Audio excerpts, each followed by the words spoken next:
머리를 시원하게 밀었지요.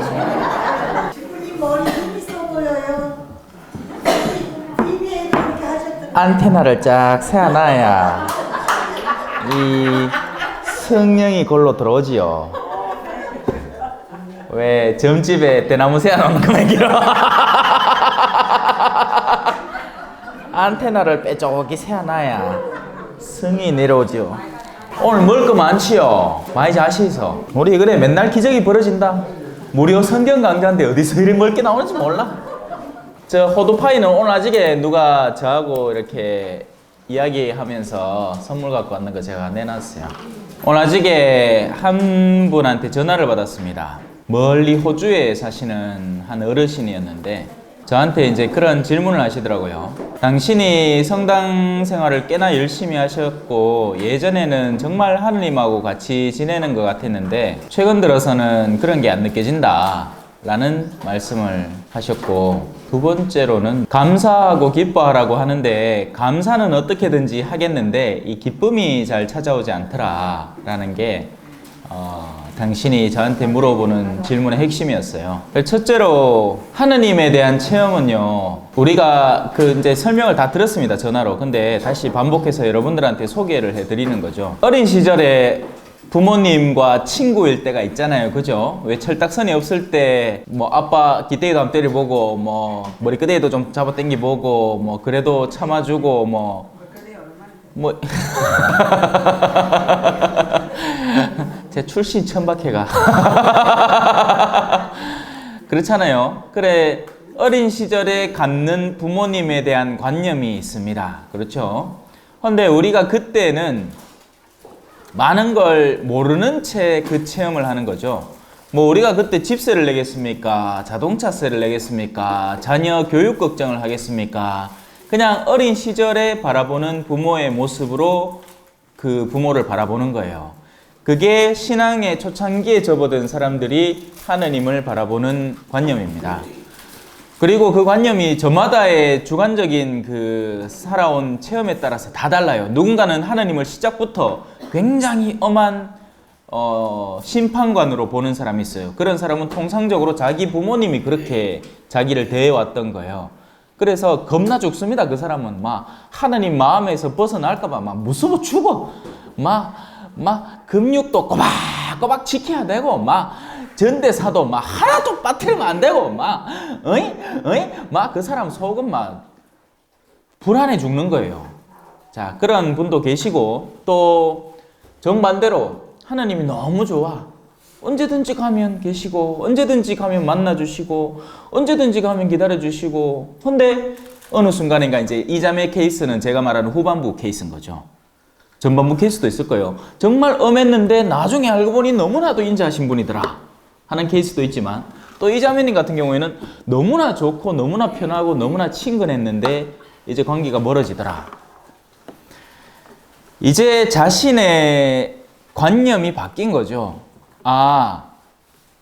하느님을 바라보는 우리가 수많은 시선들 가운데에서 우리가 예전에 그런 천진난만하고 미숙한 시선에서 이제는 하느님이 보다 복잡한 일을 다루시는 분이시구나 하는 걸 깨닫게 되는 겁니다. 그러니까 하느님이 복잡해서 그런 게 아니고 이 세상이 복잡한데 우리가 천진함 속에 빠져서 많이 보호받아와서 살아오다가 이제서야 세상이 어떤 동네인지를 알게 되면서 그것을 다루고 있는 하느님을 마주하게 되는 거죠. 그러면 그 하느님은 어떤 분이실까요? 천지의 창조주이시고 전지전능하신 분, 우리 인간이 아무리 노력해도 범접할 수 없는 그 범위에 계신 분으로 인지되는 겁니다. 그분이 하느님이에요. 그리고 그게 맞고요. 그래서 성령의 열매 가운데 왜 하나가 두려워함이 있잖아요. 하느님께는 그 두려워함이 합당한 거예요. 우리가 겁대가리가 없는 거지.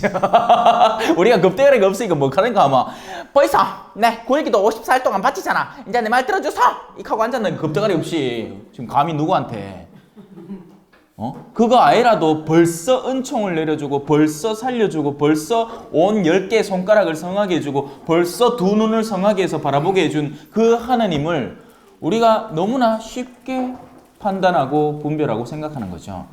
그러다가 이제 비로소 하느님의 본질을 깨닫게 되니 하느님이 꽤나 멀어 보인다는 겁니다.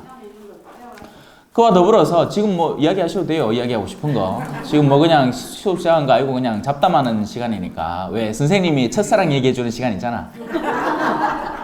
그런 걸로 생각하시면 됩니다. 자, 그래서 그런 하느님을 가로늦게 알게 된 거죠. 이게 사실 수많은 성인들이 가로늦게 어두운 밤을 체험을 합니다. 자기가 신앙을 열정적으로 살아갈 때는 또 모르다가 나중에 되어서 하느님께 버림받는 듯한 느낌. 하느님이 계신다고 확신하면서 살아올 때는 오히려 기뻤는데 어느 순간에서부터인가부터 하느님 계시긴 하나? 왜 그 하느님이 이 세상의 온갖 부조리를 그냥 두시나 하는 그런 느낌? 그걸 강렬하게 받는 거죠. 하지만 그 순간에도 하느님은 활동하고 계신다는 굳은 믿음이 이제 그때부터 우리 내면에서 솟아나와야 하는 거예요. 그래, 그 전까지는 사탕을 주면서 야를 이때까지 끌어왔고 이제부터는 쓴 약을 직접 먹이시는 겁니다. 그래서 그때도 우리가 믿음에 꾸준할 수 있고 항구할 수 있어야 돼요. 그래서 누군가는 이 초짜의 믿음에 시작하다가 죽어버릴 수도 있어요. 네. 이제가 세례받고 이제 하느님 알고 아 재밌다 할 때 꽝! 죽어버릴 수도 있어. 모르지 그거는. 또 누군가는 좀 진도를 나가갖고 아 하느님이 이런 체험도 시켜주시는구나 저런 체험도 시켜주시는구나 살짝 내 삶에서 실패하고 일어나는 체험도 하고 또 누군가에게 배신당하기도 하고 또 그걸 회복하기도 하고 아니면 자기 자신의 죄악 때문에 힘들어하다가 그 죄악을 극복하기도 하는 그런 울퉁불퉁한 길을 이제 걷는 중에 생을 마감할 수도 있고 또 누군가는 그런 일련의 과정들을 일찍부터 다 왜냐하면 신앙의 과정은요 시간이 보장하는 게 아닙니다 여러분. 신앙생활을 오래 한다고 해서 신앙생활을 잘했다고 할 수는 없는 노릇이에요. 신앙생활을 오래 했는데 신앙생활을 엉뚱하게 할 수도 있지. 나이가 막 70이 다 돼갖고 내가 낸데 하고 앉았으면 그 사람은 헛되기라 헛되기. 성당에 그런 사람 많네. 교만하고 이기적이고 집바이 모르고 돈 욕심 많고 맨날 하는 소리는 투덜대는 소리고 누구 험담은 잘하는데 누구 칭찬 주고도 뭐하고 한둘 해라. 그러니까 신앙생활의 연수가 그걸 보장하지 않는 거예요. 그래서 짧은 그 횟수 안에 그 수많은 굴곡의 여지를 거친 다음에 벌써 성인들이 가닿는 어떤 어둠 밤의 영역에 가닿는 사람도 있는 겁니다. 그들은 하루하루가 꽤나 힘들어요. 하느님의 부재함 가운데에서 사랑을 뽑아내야 되거든요. 근데 그 사랑이 빠져나오는 게 하느님이 활동하시는 영역이라는 걸 거듭거듭 확인하는 거죠. 나한테 더 이상 나올 힘이 없어. 근데 또 이 일을 시작하면 나오는 거예요, 그 힘이. 아멘 하시는 분이 계시는데 아멘 안 하시는 분들도 이제 가로늦게 아멘을 하시는데 늦었어. 그래 여러분들은 그런 체험들을 앞당길 수도 있어요. 근데 그 체험의 앞당김과 늦어짐은 이 일의 어떤 그러니까 연차의 문제나 아니면 주변 환경의 문제가 아니라 우리 의지의 문제입니다. 우리가 의지를 더할 때 하느님은 그 다음에 의지를 낼 수 있는 곳으로 우리를 초대해 주세요. 내가 그러니까 오늘 거지한테 100원 줄까 말까 100원 줄까 말까 100원 줄까 말까 이거 고민만 30년 하다가 나중엔 100원도 못 주고 죽을 수도 있어요. 근데 어떤 사람은 100원을 줘받는 거예요. 그러니 그 다음에는 하느님이 1000원을 줄까 말까의 고민으로 이끌어 주시는 거야. 그럼 또 1000원을 줄까 말까 고민하는데 에라 모르겠다 I love it 에라 모르겠 이런 노래 있습니다. 에라 모르겠다 좁붙는 거예요. 그러니까 이제는 또 10,000원을 내놓으래. 그 모든 그 일련의 은총의 과정이 그가 하는 게 아닙니다 여러분. 우리는 선을 뽑아낼 수가 없는 존재예요. 우리는 그냥 피조물이고 우리는 그냥 거울과 같은 존재예요. 우리에게서는 빛이 없습니다. 누가 자기 자신을 선하다고 하면 그 사람 거짓말을 하는 거예요. 우리가 죄인이라고 고백을 해야 돼요. 그리고 그 죄인이라고 고백을 하면 할수록 하느님이 이제 성령 기도의 분이 난다. 우리는 우리가 죄인이라고 고백을 하면 할수록 거기에서 더 많은 은총이 우리에게 부어지는 겁니다. 물론 표현을 잘 해야 돼요. 왜 그렇게 교만하게 내 죄인이다. 실제로 하는 행동은 전혀 죄인이 아니면서. 네? 그게 아니고 실제 자기를 하느님 앞에 낮은 자로 느끼는 사람, 그 사람이 진짜 자기를 죄인이라고 고백하는 사람인 겁니다. 네. 그래서 그분은 이제 그 단계로 접어든 거죠. 하느님을 느끼기 힘든 단계로. 그래서 그게 바로 은총의 단계라는 것을 깨달아야 하지만 이게 말이 쉽지 뭐가 깨달음이 팍 왜 그런 때 있잖아요. 왜 신앙 안에서 그거였구나 하면 막 그 깨달음과 더불어서 막 마음의 기쁨이 용솟음치는 그런 때가 있잖아요. 근데 그분은 그때가 아닌 거예요. 이제 깨달음은 어떻게든지 또 깨닫는데 그런데도 마음은 시린 거지. 왜? 일상 안에서 계속 시련과 아픔이 내가 신경 써서 사랑해야 하는 대상이 존재를 하고 그는 응답해 주기는커녕 자꾸 내 사랑을 거부하는 그런 험악한 환경 속에서 계속 그런 사랑을 훈련해 나가는 단련되어가는 연마되어가는 정련되어가는 그런 순간에 있는 사람이니까요. 그래서 힘을 내셔야 되는 겁니다. 그분은. 자, 두 번째는 감사는 하겠는데 기쁨이 안 된다. 사실 감사하는 사람이 안 기쁠 수가 없어요. 왜냐하면 진짜 감사는 진정한 기쁨과 맞닿아 있기 때문이죠. 그래서 두 가지를 살펴볼 수가 있는 겁니다. 감사하는 건 맞나? 아니면 그냥 감사한다고 생각을 몰아가는 건가? 아니, 내 목말라 죽겠어. 근데 저 뒤에 앉아 계시던 분이 아이고 신부님 목이 칼칼이 하신 것 같다. 목소리가 잘 안 나온다. 걔가 갑자기 물을 하나 들고 쩔쩔쩔쩔 들어가고 신부님 자시소 걔. 그러면 안 고마울 수가 있겠어요? 고맙겠죠. 그래 감사와 동시에 안 기쁠 수가 있을까요? 내가 원하던 물을 얻었잖아요. 기쁜 거예요. 그래서 감사와 기쁨은 긴밀히 연관되어 있는 겁니다. 그래서 감사한데 기쁘지 않다라는 표현 안에서 우리가 발견할 수 있는 첫째 자리는 정말 감사한가? 아니면 그냥 감사해야 할 것 같은데 일단 표현은 감사라고 해야 되겠고 사실 감사는 아닌 것 같고 뭐 그런 혼동스러운 상태에 있는가 하는 걸 살펴보면 돼요. 사람들이 감사하지 못하는 이유는 지금 이미 가진 게 아니라고 믿기 때문입니다. 저는 지금 이 공간만 해도 감사해요. 저한테 이런 공간이 주어졌다는 것, 우리가 바람을 맞지 않고 이 안에서 성경 강좌를 들을 수 있다는 것, 그리고 맨날 저는 올 때마다 이게 기적 같아요. 왜? 여러분들이 성경 강의를 들으러 오잖아. 등록을 한 것도 아니라 끝나면 뭘 주는 것도 아니라 근데 매번 와. 왜 오겠어요? 듣고 싶어요 오지. 그러했기에 그만큼 또 감사할 거리가 생기는 겁니다. 이 모든 일은 감사의 요소가 돼요. 그리고 지금 제가 특별히 어딘가 아픈 데가 없다는 것, 제가 눈을 떴을 때 두 눈이 볼 수 있다는 것, 숨을 쉬는데 코가 크게 안 막힌다는 것, 누군가는 지금 이 순간에도 비염을 앓고 있고 누군가는 지금 이 순간 눈이 침침해갖고 이래 보는데 나는 열해 볼 수 있거든. 하지만 감사할 줄 모르는 사람, 투덜거리는 사람은 머리부터 발끝까지 다 투덜거립니다. 내 모든 것 하나하나 다 투덜. 모두 기분 나빠. 완전히 기분 나빠. 싫어 싫어 싫어. 따따따따다 싫어. 이런 노래 없어요. 제가 만들었어요. 원래 가사가 이게 아닙니다. 네. 자, 감사는요 우리의 기준점을 낮출 때 감사가 됩니다. 남편이 어떤 존재냐가 아니라 남편이 있어서 감사할 줄 아는 사람. 머리카락을 염색을 했는데 색깔이 안 나와서 투덜거리지 말고 머리카락이 아직 안 빠지고 있다는 게 감사할. 머리카락이 없더라도 머리 피부가 그냥 있어서 감사. 그러니까 우리 기준을 자꾸 낮추면 그게 거기서부터 감사가 시작이 되는 거죠.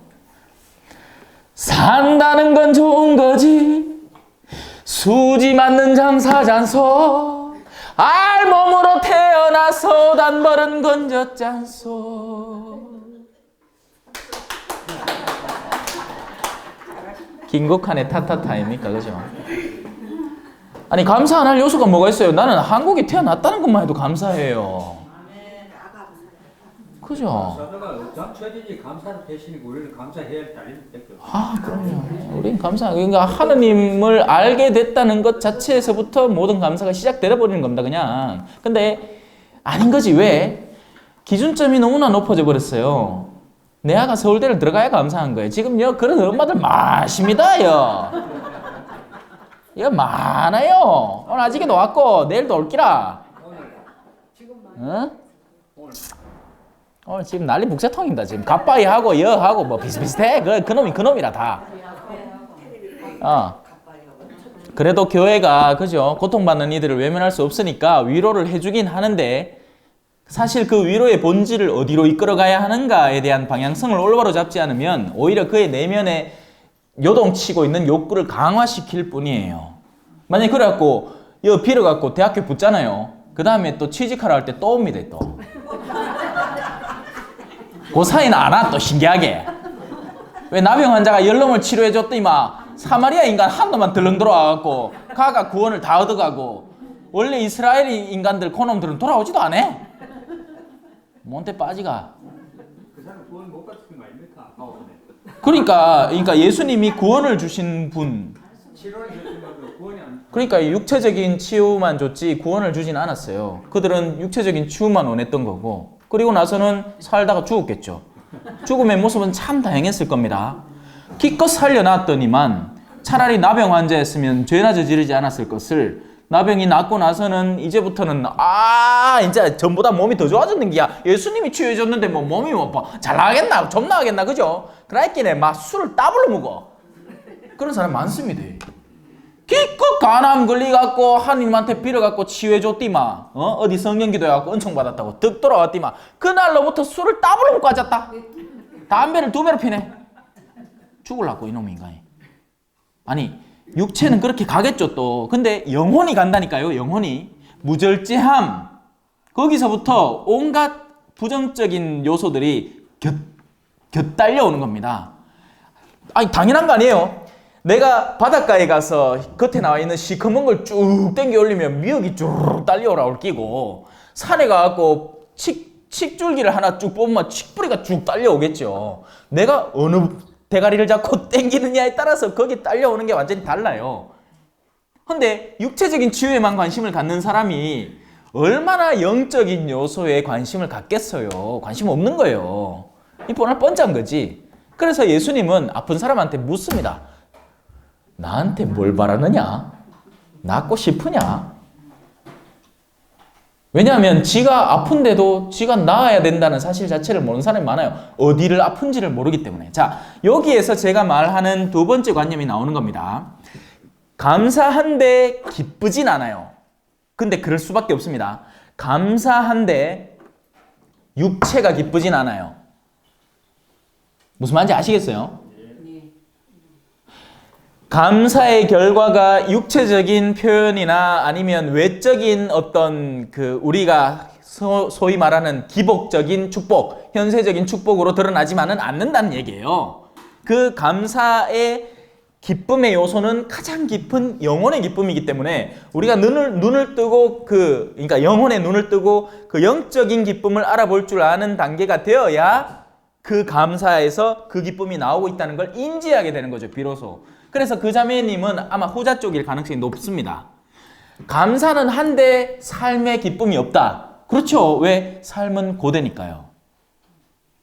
예수님은 제자들, 우리가 오늘 배울 때도 그렇겠지만 베드로가 그리스도라고 고백하자마자 가르친 게 뭐다? 나는 속된 말 할라카이 또 얼마 전에 왜 일독서에서 여러분은 가르침을 거룩하고 기품 있게 하락해갖고 내가 이제 속된 말을 좀 삼가야 되겠습니다. 나 이제 곧 간다. 간다.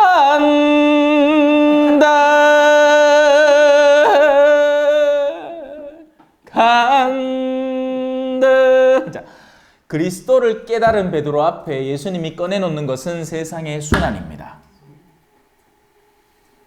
우리가 영적인 깨달음, 영적인 감사 요소를 발견할 때 하느님은 우리에게 그에 상응하는 도전거리를 주십니다. 아, 니 내한테 감사해? 진짜? 그러면 요런 사람 맡아서 한번 잘 살아봐. 수녀님 같은 케이스에는 뭐 우리 수녀님은 연세가 좀 있으시니까 젊은 수녀님 같은 경우에 어머 나 하느님이 이런 분이신지 이제 깨달았어요 하잖아요. 그러면 그래? 그럼 요런 원장 밑에 한번 살아봐. 속에 천불이 막 나? 감사 온데간데 없어 막 벌써. 감 잡히시죠? 그래서 그분에게 그런 조언을 해드렸어요.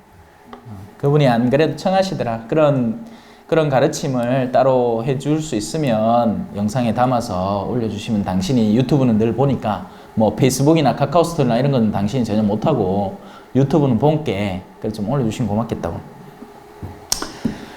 그리고 오전에는 또 한 부부가 찾아왔습니다. 그 부부 역시도 자식이 4명. 와, 젊은 부부예요, 젊은 부부. 근데 그 형제님 측이 제 강의를 너무 사랑하는 거예요. 그래가 찾아와갖고 여러분이 먹은 호두파이도 선물하고 그래 우리 다 나눠무시면 돼. 우리 공범입니다, 공범.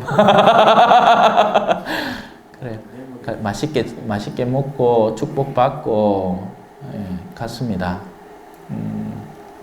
뭐 이런저런 이야기는 안 하는데 뭐 그거는 뭐 개인적인 이야기니까 넘어가죠. 자, 그러면 오늘은 마르코복음 9장에 들어가도록 하겠습니다. 마르코복음 9장은 이렇게 시작을 합니다. 예수님께서 또 그들에게 말씀을 하셨다. 내가 진실로 너희에게 말한다. 여기 서 있는 사람들 가운데에는 죽기 전에 하느님의 나라가 권능을 떨치며 오는 것을 볼 사람들이 더러 있다. 자, 하느님의 나라의 도래, 마침 공교롭게도 내일 복음도 그와 비슷합니다. 내일 복음이 이래요. 내일 복음이 루카인데 하느님의 나라가 언제 오느냐는 질문을 받으시고 그들에게 하느님의 나라는 눈에 보이는 모습으로 오지 않는다.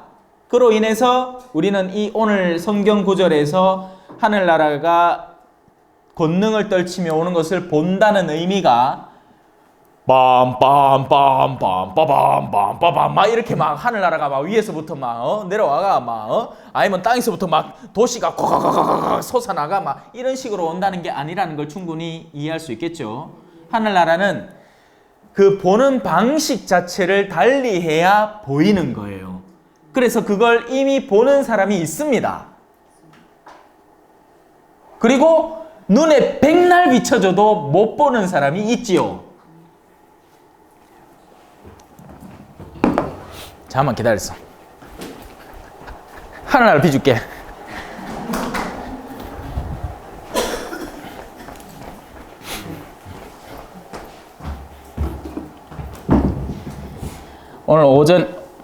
오늘 오전에 이제 오신 분 그렇게 이야기하면서 이거 책 선물해 드리려고 하니까 자기 책 벌써 갖고 있다는 거예요. 그러면서 하는 얘기가 있습니다. 이 밑에 그림을 볼 때마다 감격스럽다는 거예요. 눈물이 난다는 거죠. 어떻게 이 사람이 이렇게 생활할 수 있는지, 밑에 감자하고 양파 널브러져 있고 또 집이 이렇게 누추한데 이런 모습 자체가 자신한테는 감동이라는 겁니다. 왜? 하늘나라의 모습이니까요. 그래 꾸질이 합니까? 갱상도 말로 그래 그렇게 추적고 꾸질하고 아이고 그 정치 그래가 의사노 정신사납고로 그죠? 아니 그게 아니고 하늘나라는 자 여기는 제 책상입니다. 여긴 제 책상이에요. 뚜껑 니 왼쪽, 물병 니 앞으로, 휴대폰은 오른쪽으로. 여긴 제 책상이니까. 여러분 책상 같으면 내가 가지면 안 되죠. 그렇다면 여러분들이 이래 물을 거 아닙니까? 신부님 와케요. 맞죠? 그럼 여러분 책상이니까. 여긴 제 책상이에요. 그래서 이해를 했어야 돼서 벌써. 근데 아직 이해가 안 되죠. 하느님의 나라는 하느님이 원하시는 일이 이루어지는 나라가 하늘 나라이기 때문입니다. 그리고 그 하느님의 다스림은 이미 그 하느님에게로 자신을 개방한 이들에게서부터 시작되고 있다는 것입니다. 그래서 그 하느님의 다스림을 자기가 체험하는 사람에게는 그 나라는 이미 도래하였다는 것이고, 그 도래는 외부로부터 오는 것이기보다는 나의 하느님의 의지를 수용함으로부터 나에게서 하느님의 나라가 이루어진다는 것이기 때문에 여기는 하느님의 나라가 있다는 것이죠. 아직도 감을 못 잡으셨을 분들이 계실 것 같아서 네, 감 잡은 분들은 벌써 잡았어요. 근데 감을 아직 못 잡은 분들은 아직도 그럼 그게 뭐 어떤 모습인데요? 이렇게 또 물을 수가 있어요. 가슴 답답하지. 자, 다시 한번 읽어봅시다. 내가 진실로 너에게 말한다. 여기 서 있는 사람들 가운데에는 죽기 전에 하느님의 나라가 권능을 떨치며 오는 것을 볼 사람들이 들어있다. 자, 이제 여기에서 무엇을 얘기하는지 한번 여러분들이 어렴풋이 짐작하는 것들을 마구 한번 던져보십시오, 저한테. 여기 서 있는 사람들 가운데에는 죽기 전에 하느님의 나라가 권능을 떨치며 오는 것을 볼 사람들이 들어있다. 그렇죠. 이게 수업이지. 학생들은 쫄아서 대답을 안 해. 자, 뭐든지 던져도 괜찮다 그랬는데, 그죠? 자, 십자가 사건을 얘기하는 거기도 한 겁니다.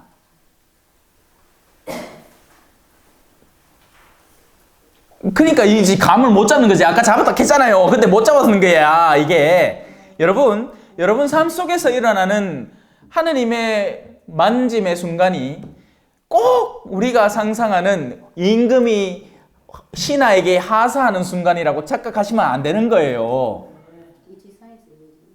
그러니까 지상에서의 하느님의 도래는 우리가 지상에서 기대하는, 우리의 욕구가 기대하는 바하고는 전혀 상관이 없다는 겁니다. 왜 나한테 이런 일이가 아니라 이런 일이 저한테 일어나게 해주셔서 감사합니다가 되어야 되는 거예요.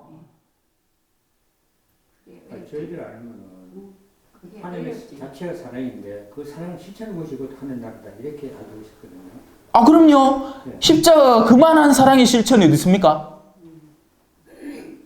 근데 문제는 그 십자가가 우리에게 다가왔을 때 그게 어렵지. 나는 그 십자가만큼은 못 매겠네요 라고 해버리면 거기서부터 멈춰지는 거예요, 하나님의 나라가. 이게 그러니까 신앙생활을, 자, 여러분 이제 우리 거의 수업 시간도 막바지에 이르겠다. 그냥 막 나갑시다. 예? 뭐 우리가 뭐 범위가 있는 것도 아니고, 그죠? 뭐 시험이 있는 것도 아니고, 시험은 여러분들이 나중에 죽기 전에 칠 끼고 알아서 그거 알아치소. 내가 뭐 그때가 도와줄 수도 없는 노릇이고, 뭐 내가 그 전에 먼저 뭐 어디 간이 잘못되고 이래 먼저 가 있으면 내 좀 도와줄게요. 근데 내가 지상에 머물러 있는 동안에 뭐 정신없이 일하고 있었겠는데 도와줄 수도 없었기고, 뭐 갈 때 가시는 거고, 시험을 알아치고. 하느님의 나라는 예수 그리스도의 십자가 사건을 통해서 가장 극명하게 드러났습니다. 그 전까지 사람들은 하느님의 나라를 이렇게 상상했어요. 언제쯤이면 로마가 사라질까? 자신이 이스라엘 백성으로서.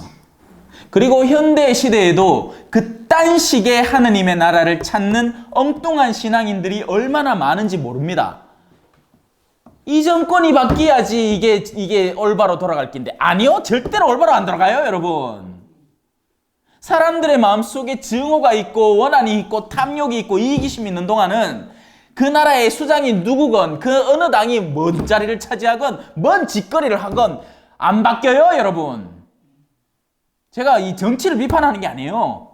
인간의 근원적인 마음의 변화가 일어나지 않는데 외적인 변화를 아무리 꾀봐야 생활이 조금은 나아질 수 있겠지. 지금 우리가 사는 몇십 년이 조금은 나은, 그러니까 누군가가 그 대통령의 자리를 차지하는 동안은 적어도 비리 정도는 없는, 그나마 좀 나은 생활은 이어지겠지만, 그 밑에 사람들이 마음이 변화되지 않은 상태에서 그 수장만 그렇게 5년 동안 키를 쓰고 한들 나중에는 지쳐 죽을 뿐입니다. 내면의 궁극적인 변화, 그건 어디서 오느냐? 예수 그리스도의 십자가를 이해하고 깨달은 사람들이 자기가 머무는 자리에서부터 그 생활을 실천하면서부터 시작이 되는 거예요. 내가 남편도 사랑할 줄 모르는데 왜 나를 우리 동네를 담당하고 있는 국회의원은 우리를 사랑하기를 기대합니까? 말도 안 되는 거지. 내가 내 범주에 있는 내가 하느님으로부터 부여받은 내 직무상에 속하는 내 나라에 속하는 이들을 하느님의 뜻대로 사랑해 주지 않는데 왜 딴 사람은 그 일을 하기를 기대하는 거예요? 안 바뀌는 거예요. 그러니 변화는 어디서부터 시작된다? 하느님의 나라를 구체적으로 실천하는 이, 그가 누구든지 십자가를 끌어안는 이에서부터 시작이 되는 겁니다. 그래서 바울 사도는 나에겐 자랑할 게 그밖에 없다고 한 거예요. 바울 사도는 자랑할 게 진짜 많았어요. 진짜 많았어요. 그래서 자기도 은근히 서간 쓰면서 그 자랑해. 나는 히브리인이고, 나는 율법 교육을 철저히 받았고, 나는 로마 시민권도 갖고 있고, 나는 근데 이런 건 자랑할 게 아니다. 바울 사도 참 재밌는 사람입니다. 내일 일독서도 참 재밌어요. 나는 당신들에게 빚을 많이 지어놨기 때문에 내가 뭘 내놔라 해도 당연히 한 일이지만서도 고래 안 할랍니다. 오히려 여러분한테 부탁할랍니다. 날 도와달라는 것도 아니고 오네시모스 야 좀 돌봐주이소. 참 지혜로운 사람인 거죠. 바울 사도는. 이 와이크는. 제 목소리 들리죠 뒤에? 그럼 되십니다. 자, 그쯤 하고 넘어갑시다. 그래서 내가 진실로 너에게 말한다. 여기에 서 있는 사람들 가운데는 죽기 전에 하느님의 나라가 권능을 떨치며 오는 것을 볼 사람들이 더러 있다. 그게 십자가 사건이었고, 그리고 우리에게 일어날 십자가 사건을 말합니다. 우리가 그 십자가를 우리 스스로 끌어안을 때 우리는 이 지상에서부터 하느님의 나라를 이미 시작하는 존재들이 되어버립니다. 자, 십자가가 의미하는 건 뭐다? 지금까지 잘 사는 신앙인 하면 이런 신앙인들을 흔히 꼽아요. 평일 미사 자주 나가는 신앙인, 기도 많이 횟수로 많이 바치고 종류도 다양하게 바치는 신앙인, 성지순례 많이 댕긴 신앙인, 또 뭐 있을라노? 레지오 해가 천차주에도 하고, 꾸루실료 해가 꾸루실리스타도 되고, 무슨 교육 빨리 초기에 받아갖고 차수가 높고, 하여튼 꼽으면 수도 없어요. 근데 이 중에서 우리가 질문의 요지를 바꿔야 돼요. 당신이 그렇게 한 신앙생활을 통해서 과연 누구를 살렸습니까? 한 놈도 안 살렸어요. 한 놈도 안 살렸어요. 전부 다 지 좋으라고 한 일이라. 지 좋으라고 한 일이에요. 지가 좋으라고, 지가 자랑하려고, 지가 너한테 드러내려고. 만약에 그 사람이 그 직무를 정말 남을 위해서 살리기 위해서 했더라면 하나의 직무를 맡았더라도 훌륭하게 수행해냈을 것이고 수많은 사람들이 그에게 감사할 겁니다. 하지만 이 사람은 자신이 정말 자발적으로 감사하는 일을 아무도 안 갖고 있기 때문에 어떻게 하느냐? 지조디로 계속 자랑을 해.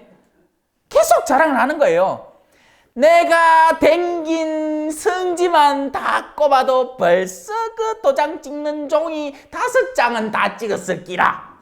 내가 한 봉사 시간만 다 합치도 뭐는 했을 기라. 그딴 소리를 계속 합니다, 이 사람. 자랑하고 싶어. 안달 났어. 지가 뭐 했는지. 근데 아무도 안 알아주는 거예요. 알아줄 필요도 없지. 왜? 다른 이에게 전혀 유익을 준 게 없거든요. 자기가 십자가를 져서 자기한테 다 끌어당긴 거야, 그 결과를. 오른손이 한 일을 왼손이 모르게 해야 되는데 오른손이 한 일을 온 동네방네 소문을 다 내갖고 온몸이 영화를 다 입었네. 그러니 성경에 이렇게 적혀 있습니다. 너희는 받을 상을 다 받았다. 뭘 더 기다립니까? 아니, 할렐루야 뭐 성가에서 그래 오래 했다 쳐. 그럼 그 성탄절 날 신자들이 다 박수 쳐줬어요. 신부님도 고생이 딱 하고 그 또 성탄절 끝나고 나면 밥 사주지 뭐 해주지 때 되면 뭐 선물 사주지 그럼 다 챙겨 받았잖아. 근데 자기가 그렇게 해갖고 뭘 기대하는 겁니까? 없는 거예요. 오히려 정말 그 성탄 밤, 그죠? 전부 다 영화로운 직무만을 다 얻고, 술 달고 막 동네를 돌아다니면서 박수만 받고 싶어 하는 그 순간에 신부님이 뭘 해라, 음식을 준비해라 했는데 다 박수 받는 자리에서만 하는 일을 하는데 그 뒷구녕에서 누군가가 냄비를 아무도 모르는 자리에서 혼자 닦고 있는 거예요. 그 사람이 저 과부가 가진 것 가운데 전부를 내놓고 앉았다. 나머지는 전부 다 있는 중에 지 남는 것 찌끄레기 내놓고 있는 거예요.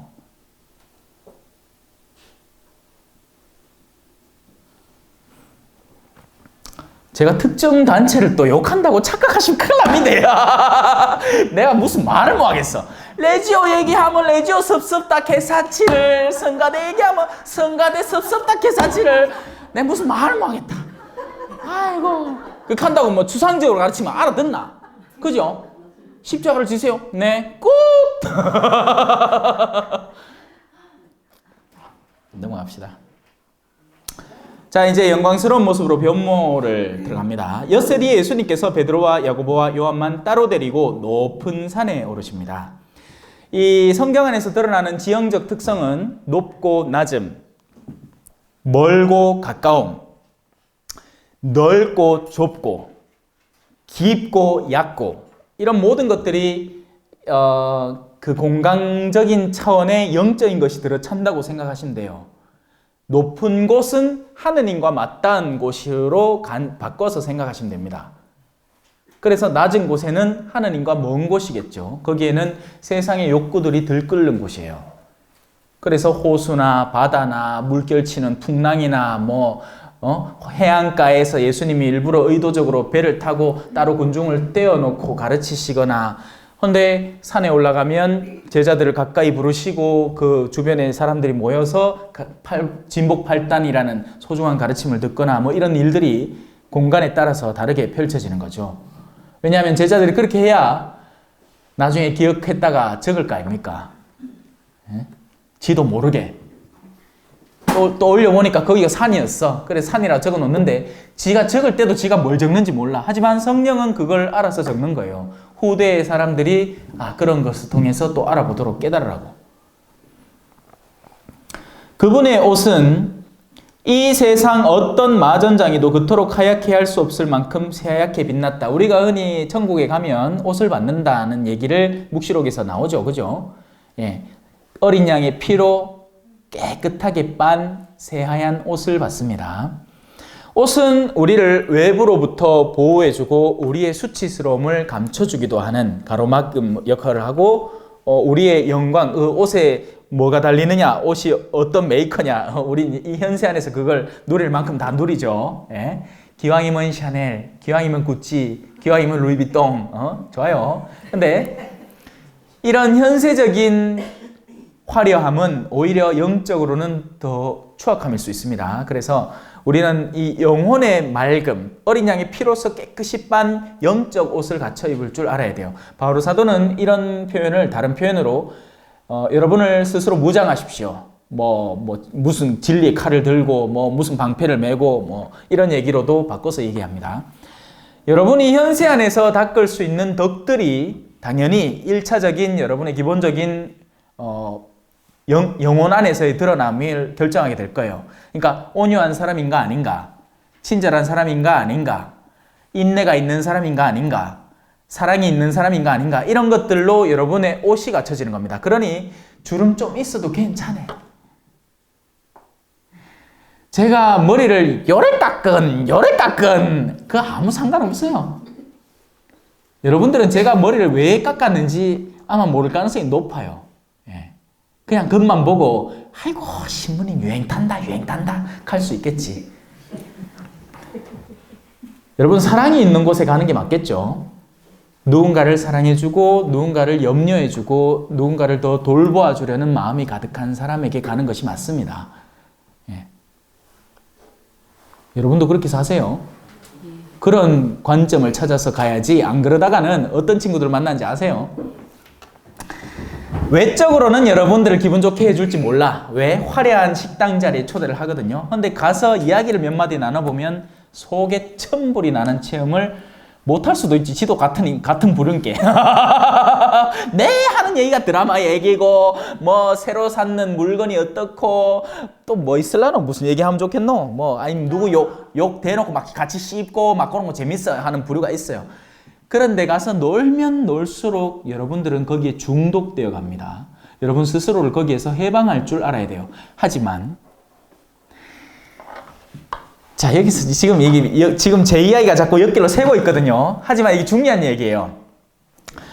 왜냐하면 요즘 들어 저한테 질문이 많네. 이런 쪽의 질문이. 신부님, 제가 신부님 강의를 듣고 나서부터는 이제 그런 감각이 생겼는데, 아니, 예전에 만나던 친구들이 힘들어 죽겠습니다. 계속 만날까요? 끊어볼까요?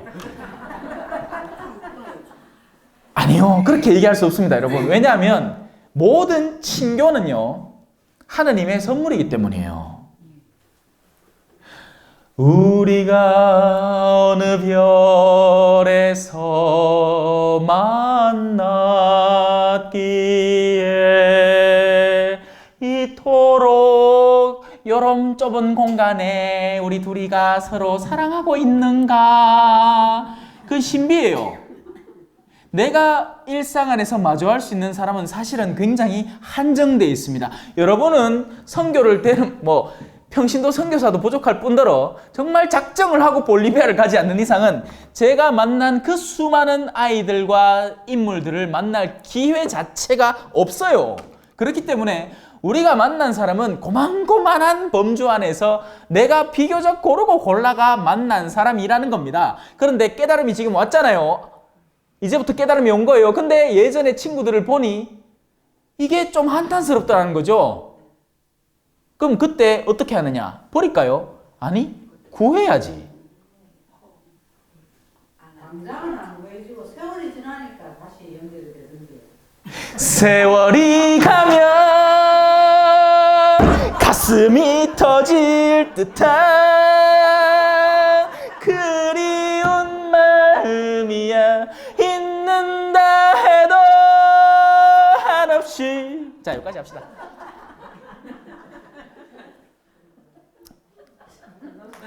여러분이 올바른 방식을 알았더라면 지금 있는 관계를 일부러 매정하게 단절하거나 파괴하지 않은 채로 그 관계를 유지하면서도 서서히 물들여가서 더 효과적이고 더 나은, 왜냐하면 그 관계가 꾸준히 지속되어 가면서 우정이 펼쳐질 거니까요. 물론 스스로를 보호할 줄도 알아야 되고 어떤 면에서 친구들을 끌어야 하는지, 언제 올바른 충고가 전해져야 하는지를 알게 된다면 효율적이겠죠. 근데 그게 안 된다면 정말 피치 못하는 제3의 방법으로 지금 당장은 좀 빠이빠이 하자가 마지막 옵션지로도 얼마든지 주어질 수 있지만 신중해야 한다는 겁니다. 제 말은.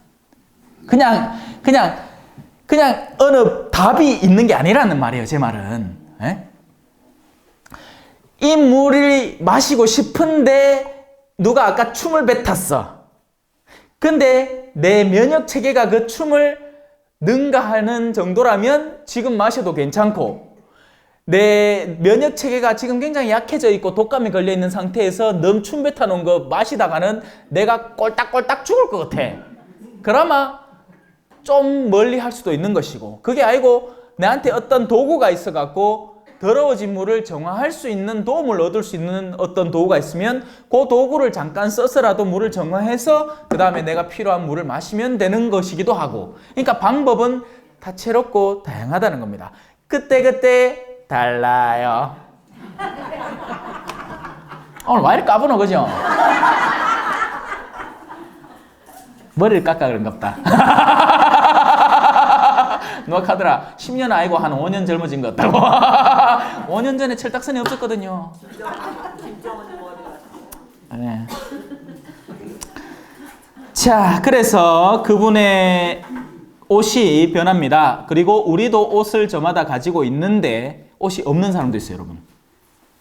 그러니까 내가 가치라고 내세울 게 전혀 없는 사람이 있는 겁니다. 내가 옷이라고 믿어왔던 것이 옷이 아닐 수도 있는 거예요. 내가 교양이 옷이다, 지식이 옷이다, 학식이 옷이다, 명예가 옷이다 하고 잔뜩 그런 옷을 입어왔는데 막상 위로 올라갈 때가 되니까 몸만 쏙 빠져나가더라는 거죠. 어머! 어머! 이렇게 되는 거예요. 어머! 그러면 안 되겠지요. 위로 올라가고 갈 수 있는 걸 들고 가야지. 그 중에 최고봉은 3개가 있는데 믿음, 희망, 그 중에 제일은 사랑이라. 그래서 하느님이 그 옷을 입혀주겠노라고. 그럼 사랑을 했다 우리가 만나. 사랑은 사랑하는 사람끼리 사랑하는 겁니까? 아니면 이분이 원하는 사랑은 사랑이 메말라 있고 사랑이 식어 있고 사랑이 필요한, 그래서 그 마음이 쇠한 곳에 사랑을 하라는 겁니까? 후자죠. 네, 아이고 이제 배아가 잘한다, 그죠? 답이 술술 나온다 그냥. 지금 웃으면서 대답을 하지만 이게 실천적인 면에서는 가슴 시리다는 겁니다. 이거라는 거지, 이거. 뒤 죽어요. 해본 사람 다 알아. 뒤 죽어요. 아니, 오늘 저만 해도 점심 먹고 올라왔고, 아이고 오늘 마침 또 국장 신부님도 저 한티 가시고, 한티가 아니고 사수동 갔구나. 아이고 오늘 좀 늦게 가볼까 하는데 뭐가 있는 것 같아. 뭐겠어요? 이거지. 사랑을 했다 우리가. 왜 하겠어요? 사랑을 해야지. 에? 그게 사랑인 거예요. 사랑은 현실적이고 실천적이고 굉장히 의지의 변동이 필요한 요소라는 겁니다. 아시겠죠? 그런 사랑을 할 때 여러분의 옷이 입혀지기 시작하고 그 옷 가운데에서도 최고봉의 옷, 어린 양의 피로 빨아제낀 옷, 순환의 피가 흥건히 묻어있는 옷, 그게 가장 빛나는 옷이라는 거예요. 그럼 그 옷은 어디 가면 입는데? 많은 신자들이 그라만 승모당에 가갖고 양팔 묵주기도를 3시간씩 하지 말고 그 시간과 그 희생을 누군가를 위한 실천적인 사랑의 노력으로 바치세요. 그걸 하지 말란 얘기는 아니에요. 하세요. 그렇게 하고도 시간이 남아들면 하세요. 근데 나는 극할 시간이 없네. 왜냐하면 내가 사랑하기도 바빠 죽겠거든요. 사람을 만나고 대화를 하고 필요한 도움을 주고 극하고 나니 진이 빠지는데 내 어디 또 남은 시간에 가갖고 팔 들고 기도하고 앉았겠노? 내 꾸르시러가 시급 못다 그래가. 딱 밤에 기도하라 하는데 막 양팔 들고 기도하라 하는데 막 뒤죽겠는데 뭐. 그게 열심히 안 해요, 여러분. 잘못 생각하시는 거예요. 진짜 열심은 하느님의 뜻이 어디 있는지를 알아서 그 뜻을 실천하면 그게 열심입니다.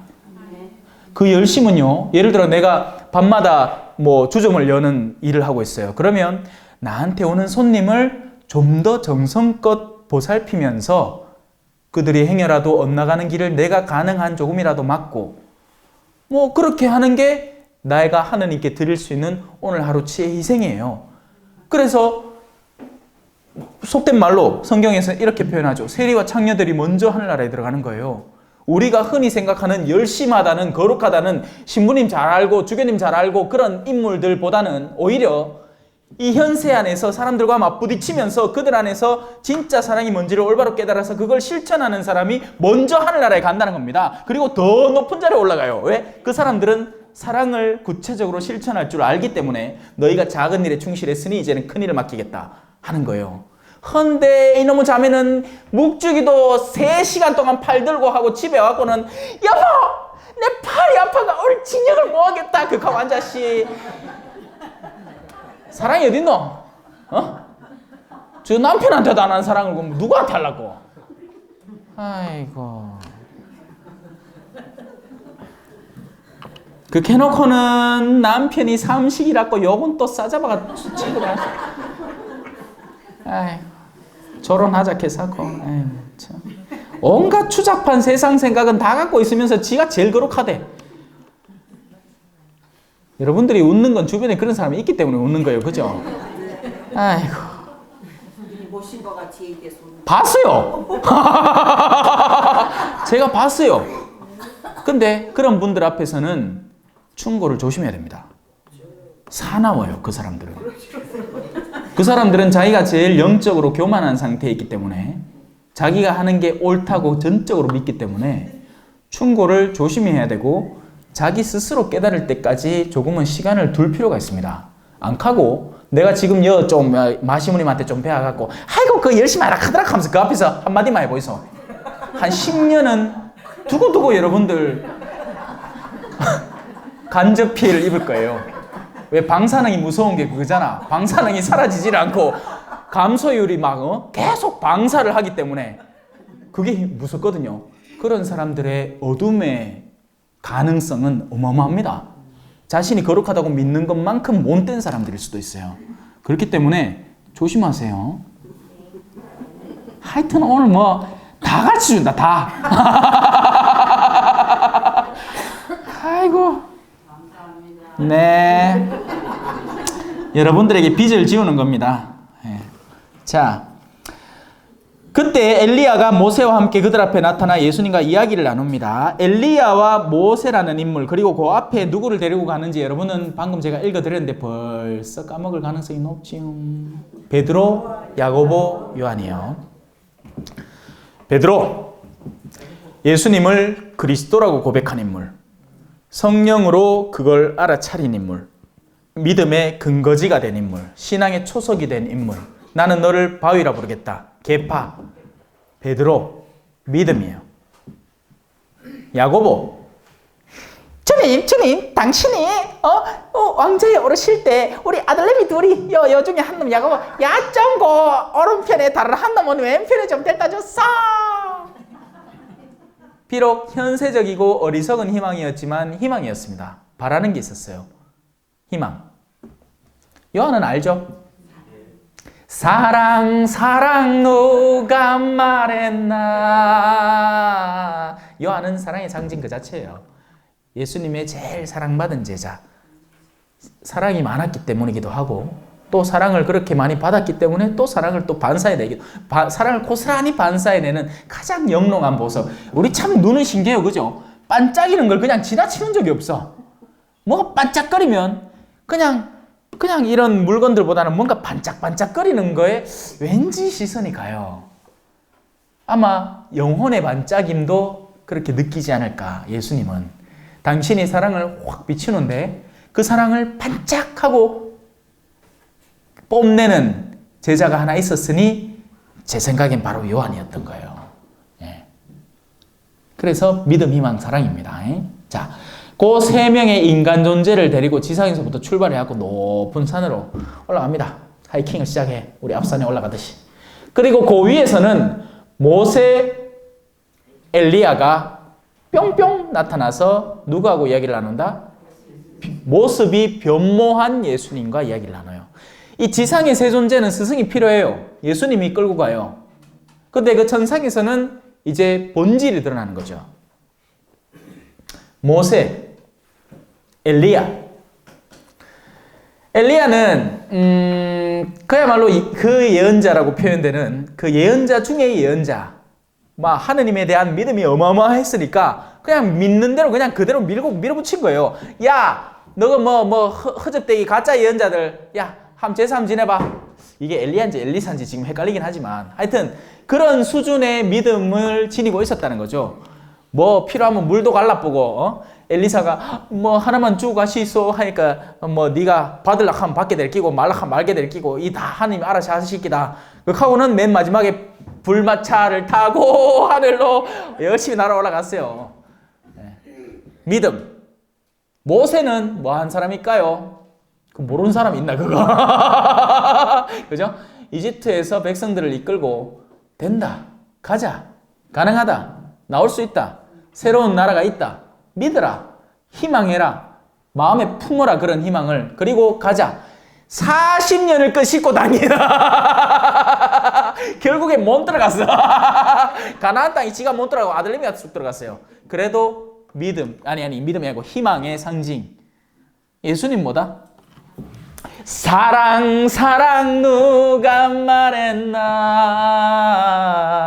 자, 됐죠? 그 밑에 삼박자가 위에 삼박자를 만난 거예요.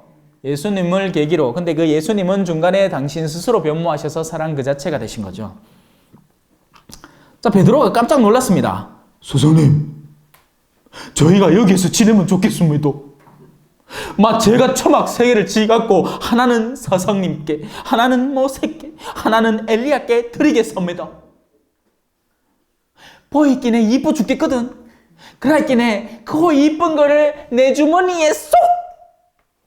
그게 우리 인간의 통상적인 욕심이에요.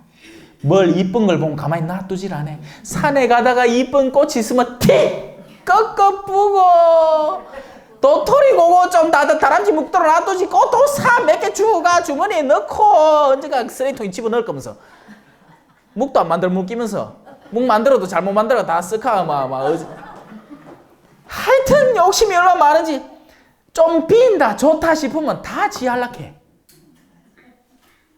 이건 사람에 대한 욕심도 마찬가지입니다. 누군가가 정말 빛을 드러낼 때 그를 소유하려는 욕심에서 조심하셔야 돼요, 여러분은. 새를 잡아다가 새장에 넣어놔쁘마. 제가 그런 체험이 있어요. 제가 신학생 때 그 죽전성당이었어. 답사를 하러 산에 갔는데 저서 바스락하는 소리가 나디마. 토끼 한 마리가 막 쫓아 내려오는 거예요. 그래 내가 그걸 다리를 탁 끄다 잡았거든요. 하필 내한테 걸리가, 그죠? 근데 하느님이 그냥 시켜주는 체험은 없잖아요. 이 모든 것들이 오늘날에 여러분에게 유익한 하나의 일화로 남으라고 체험을 시켰겠지. 자, 그래 저 또 그때만 해도 어렸거든요. 나이 이제 20에 그런 신기한 야생동물 보면 막 이쁘고 귀엽고 막 그렇잖아요. 그래갖고 가방에 비닐봉다리에 딱 모간지를 딱 싸가 꼼짝 못하고 해가 가방에 딱 넣고는 이제 이거 이쁘다 하면서 버스간에서 만지면서 왔어요. 의대에 있게요. 하면 죽을 뻔해요, 중간에. 아니 숨을 못 쉬게 한 건 아니고 공간은 충분히 줬어요. 근데 이게 참 찜성이 지성질을 못 넘기고 죽어보더라고. 예, 잡히지. 그리고 또 잡히는 당시만 해도 뭐가 어디 까리피가 경상도 말로 까리피가 긁혀가지고 어떤 야생동물한테 공격을 받았나 봐요. 그 놀랬지. 그 놀래가 도망치는데 시커먼 기 와갖고 지를 잡아있게 2배로 놀랬지. 그 잡히갖고 꼼쪽 달싹도 뭐하고 막 그 상태로 계속 있다 보이긴 죽어보는 거예요. 그래갖고 마침 그 죽전성당의 교사 중에 한 명이 계집하는 데가 있으니까 피를 쪽쪽 빼고 이렇게 준비를 해가 맛있게 먹습니다. 와, 토끼고기 먹잖아요. 왜? 뭘 묻어줘? 뭐야지? 토끼고기가 귀한 긴데 그게. 뭔 얘기하다가 잠깐 그 얘기가 나왔다. 그래. 우리가 누군가를 소유하려는 그 마음은 그를 억압하고 옥죄기 시작합니다. 우리는 그 안에 생생히 살아있는 영을 살려주는 그런 관계를 올바로 형성해 나가야 돼요. 근데 이게 어디서 흔히 실패를 하느냐? 남편과 아내의 관계와 부모와 자녀의 관계에서 실패를 합니다. 상대를 내 소유로 만들려는 것과 상대를 존중해서 동반자로 가는 건 완전히 다른 거예요. 그래서 이게 흔히 배우자 사이에서 일어나고 니는 내 거 이라는 거죠. 아니요, 내 게 아니에요. 하느님 거예요. 가톨릭 신앙 안에서 일어나는 모든 혼인은 하느님이 중간에 개입을 하십니다. 그래서 하느님으로 인해서 우리는 한 몸이 되는 거지 니는 내 소유가 아니에요. 그건 계약관계에 속한 세상 사람들이 생각하는 거고 그 계약을 지키는 동안은 내 거고 계약을 어기는 동안은 그럼 니는 남 거 이렇게 되는 겁니다. 근데 우리는 동반자예요. 동반자. 같은 인격. 내가 소중한 만큼 그도 소중한 존재. 그래서 우리는 서로를 존중하면서 가야 돼요. 근데 여기서 실패를 하고 옥죄려다 보니 이걸 옥죄집니까? 안 죄집니다. 특히나 어른 사이에서는. 그래서 불륜이 저질러지고 뭐 아니면 뭐 갑자기 마누라가 막 홈쇼핑 중독에 걸린다든지 뭐 남편이 술 중독에 걸린다든지 뭐 하여튼 이 뻗쳐 나오는 거예요, 그게. 예. 자, 이게 부부 사이에서는 그래도 둘 다 성인이잖아. 그죠? 이게 부모와 자녀 사이에서는 일이 더블로 심각해집니다. 왜냐하면 자녀는 부모 말고는 자신이 인정받고 올바른 인격 형성을 도모할 가능성이 굉장히 제한되기 때문이에요. 물론 친척 가운데에서 올바른 생각을 품고 있는 사람이 있어서 정기적으로 방문해서 꾸준히 이끌어준다면 모르겠지만 어떤 숨통을 트어준다면 왜 그렇잖아요. 부모가 정말 개떡가 딱 하면 안 되나? 부모가 개떡 같아. 근데 가끔씩 찾아오는 삼촌이나 고모나 이모 중에 한 명이 우리 집에 같이 얹혀 살면서 그래도 부모한테 못 보는 선함을 그들에게 보면 그 아이는 그래도 균형을 잡고 살아가면서 최종적으로는 한 그 선을 선택할 가능성이 활짝 열리게 됩니다. 예. 그래서 소유하려고 들면 안 돼요. 초막을 지어다가 그 안에 집어넣으려다가는 큰일 나는 거예요. 예. 사실 베드로는 무슨 말을 해야 할지 몰랐던 겁니다. 제자들이 모두 겁에 질려 있었기 때문이죠.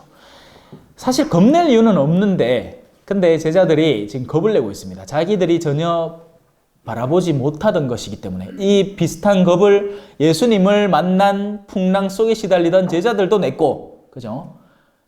왜냐하면 그게 인간의 정상적인 반응인가 봐요. 자기가 미처 체험하지 못했던 어떤 요소를 발견을 하면 겁을 냅니다. 그래서 우리는 십자가를 만나면 어떻게 한다? 겁을 내요. 기뻐하고 감사하는 게 아니고, 물론 저도 이해합니다. 왜? 저도 겁이 나니까. 어디로 또 이끌어갈지 모르겠는 거예요, 이게 내 삶을. 아니, 볼리비아에서 8년 동안 일하고 왔는데 신설본당을 지라 하질 않나. 신설본당 1년 6개월, 인자 신설본당 좀 지나시, 이제 한 3억을 해볼까 하는데 교초로 오라네. 또 이제 어디로 가갈란고? 예? 몰래. 근데 이제 이 겁이 큰 의미 없는 겁이라는 것은 이해는 하게 됐죠. 근데 이해를 했다는 거지 겁이 안 난다는 건 아니에요. 아직도 예를 들어 어제도 평화방송 서울 갔다 왔지만은 제가 강의록 없이 하는 거 아시죠? 평화방송 갈 때마다 약간은 마음속에 어쩌지? 오늘은 또 뭐라 지키지? 카메라는 일단 온, 내가 막 돌아갈 끼고 앞에 방청객들은 앉아있을 끼인데 어쩌지? 얘는 겁 안 나요. 얘는 내가 놀러 오는 기고 얘는 겁은 안 나. 뭐 우리가 무슨 계약관계 있는 것도 아니고, 그죠? 뭐 정 안 되면 하면 되잖아. 오늘 아픕니다. 죄송합니다. 성모당 산책하고 집에 갈 수 있어. 가면 돼. 안 그럴게요. 걱정하지 마시죠. 자, 겁이라는 감정, 그것은 우리가 알지 못하는 미지의 것에 대해서 느끼는 건데, 근데 우리가 알지 못한, 이게 독극물이면 겁을 내는 게 타당한 일이었겠지만 이게 생명을 주는 물인데 우리가 그 먹는 방식이 겁나서 겁을 내서 안 먹는다면 어리석은 일이 되겠죠. 십자가는 여러분을 살리는 무언가입니다. 그래서 십자가를 겁내지 마세요. 그래서 가능하면 십자가가 나한테 확 밀어 닥칠 때까지 기다리지 말고 여러분이 먼저 십자가를 찾아봐요. 찾아보면 만해. 남편한테 전에 안 해주던 달래는 된장국을 한번 끓여줘봐. 죽기만큼 싫어요. 내가 성당과 봉사를 하라 하면 3시간 동안 하겠어. 근데 내 남편한테 뭘 기분 좋은 뭘 하나 해주라 하면 그게 왜 그리 싫은지 몰라? 거기 십자가가 있는 거예요. 본당의 3시간 봉사에는 사람들의 찬사가 뒤따르기 때문에 그건 십자가 아닌 겁니다, 이미. 익숙해진 삶의 일부분인 거예요. 내가 교리교사를 해갖고 성당에 가갖고 학생들하고 막 2시간, 3시간 놀 수 있어. 이제는 익숙해져 버렸기 때문이죠. 그게 십자가 아니에요. 근데 주임심님 갑자기 요거 한 번 도와주실랍니까? 하는데 그 일을 한 번도 안 해봤고 하기 싫은 거예요, 너무. 거기에 십자가가 숨어 있을 가능성이 있습니다. 그게 성공하든 실패하든 십자가예요. 근데 우리는 쫄아서 아예 시도를 안 해. 안 된다고 생각하고.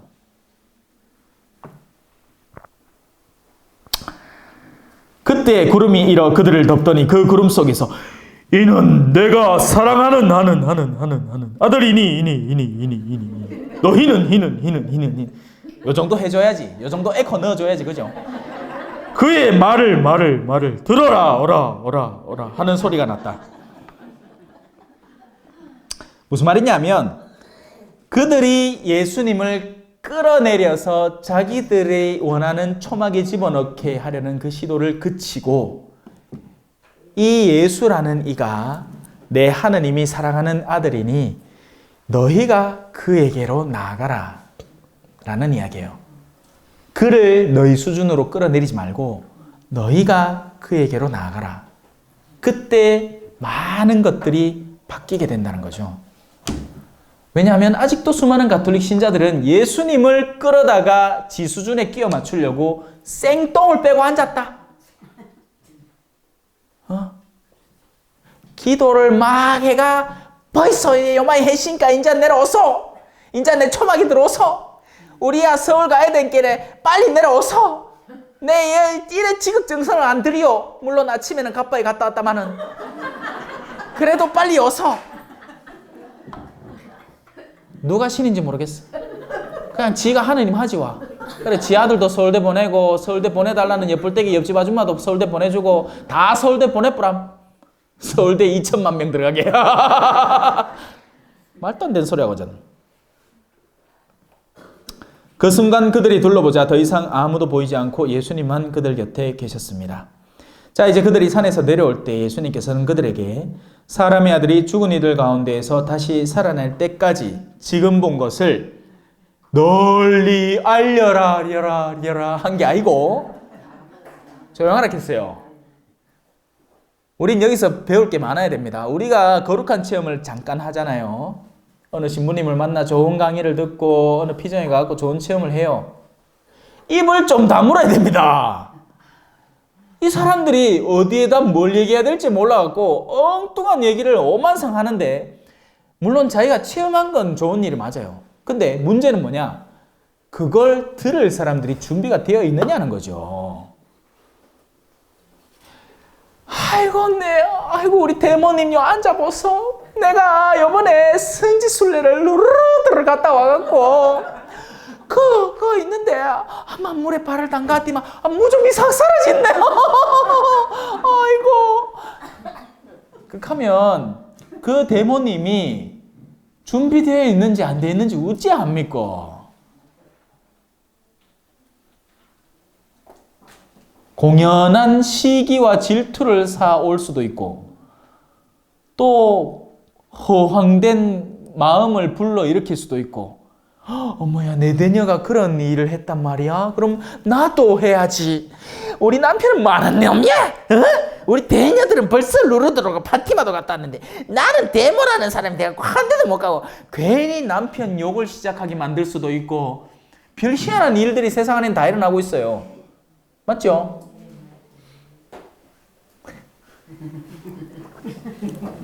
너무 잘한다. 아이고 나도 속이 복잡십니다. 순진하게 막 하나님 사랑이십니다 하고 가르치 끝나면 되는데 막. 그들은 이 말씀을 다행히 지켰습니다. 왜냐하면 그렇게 선별된 이들이었고 그래서 뽑아갔고 베드로와 야고보와 요한. 여러분 예수님은 지금 이 순간에도 선별 작업은 계속하세요. 그러니까 모든 이에게 기회는 동일하게 주어집니다. 하지만 거기에 대한 응답이 달라짐에 따라서 그때부터는 선별 작업이 이루어지는 거예요. 일을 맡겨도 될지 아닐지, 야한테 이 정도 십자가를 맡겨도 될지 아닐지. 근데 네 익하고 있는 사람이 있을 거 아니에요. 와 또 이 십자가입니까?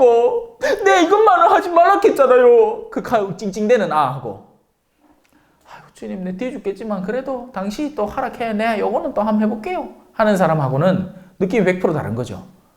그래서 가진 자는 더 많이 받아 넉넉해지고 가진 것이 없는 자는 가지고 있다고 자기가 믿던 것마저 뺏기는 거예요.